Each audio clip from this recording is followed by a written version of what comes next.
And as the Farm Bill marches forward, lawmakers from across the country are taking a closer look at how it could impact the farmers and rural residents in their communities.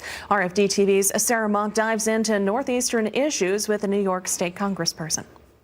We're lucky enough to be joined by Congressman John Faso here in Washington for a brief discussion. Congressman, could you tell us what are the top priorities for New York farmers in this farm bill, and did you see it come through in the final product? Yes, by and large we did. Our district is in the Hudson Valley, Catskills, and Central New York, but our colleagues that I share upstate New York with represent a large and varied agricultural industry.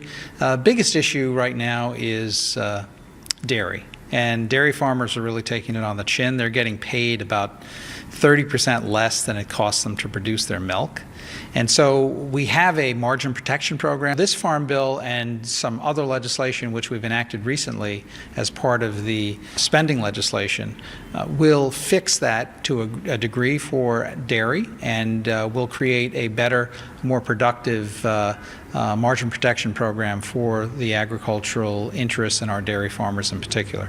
New York's done some interesting things, or is in the process of doing some interesting things to get folks things like rural broadband. Do you think there's something in this farm bill for your constituents in the rural development area? Yeah, there really is. Whether it's water and sewer, whether it's housing, whether it's rural broadband, there's a lot of rural economic development programs that are being enhanced in this bill. This question of fake organic, I don't think that's an idea that's familiar to a lot of folks. I wonder if you can kind of unpack that and talk about what this bill does to prevent that. Sure. Well, we know that organic products generally command a higher price. So since they command a higher price, guess what? Unscrupulous people will attempt to achieve that higher price without necessarily paying for the organic product that's legit. We see this particularly for imports into the country. We need to give the Ag Department better tools to monitor and check and test so that consumers, when they're buying a product that says organic, it actually is. As New York farmers continue to watch, I'm sure they're happy to have Congressman John Faso here representing their interests in Washington. We'll have more updates for you from here on Capitol Hill throughout the morning. Until then, back to you in the studio.